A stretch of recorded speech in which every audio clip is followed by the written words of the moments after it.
nonetheless, she continues here. The door, it's all this stuff. Now, we're talking about we're in a campaign. We should be hearing more. We always say, why don't we hear from the Biden administration? I don't leave that all on the Biden administration's door. The media needs to cover things. For example, abortion is a winning issue for Democrats, women's reproductive health. Vice President Harris did an event last week. I couldn't find any coverage on it. And that's a Democrat's winning stance. I also think that there was an asylum regulation decided on with the border. Everyone has agreed the border's a problem.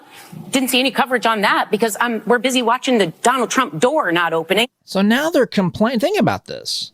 They're complaining because the courtroom door, they're sitting there filming it, apparently. Apparently, that's what happens before the trial begins. I don't sit there and watch this. I don't. And if you do, I mean, that's fine if you do. Now, maybe she thinks that the Biden economy, Bidenomics, has created such turmoil on people that so many people have dropped out of the workforce, which is part of the reason why the unemployment numbers are what they are. They quit counting people that have given up looking for work. And so apparently, she thinks that there's enough of those people who can sit around, eat bonbons all day, probably on some federally funded bonbon program, and watch this trial.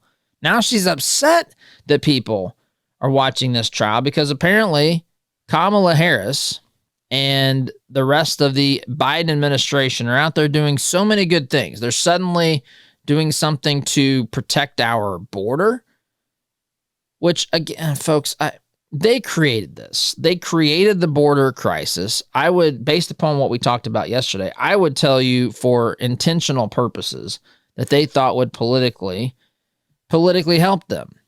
I don't know that there's any denial of this. We saw back in 2008 that 25%, it was estimated, 25% of non-citizens were registered to vote, they believe, in 2008, which is still in the vicinity roughly of where they think we have that many today as well.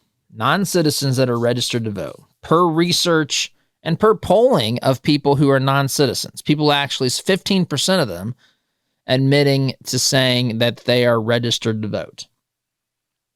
And so this was a created problem by the Biden administration. These problems did not exist. Trump cleaned up the border in a tremendous way.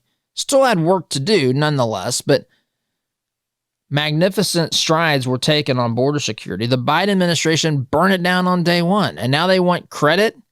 Now they want credit for start to thinking that Trump's policies were working, and now they're actually embracing those things, taking steps that were commonsensical that they could have done from the beginning when they were up there telling us that the reason the border wasn't secure is because Republicans in Congress didn't do something. Give me a break.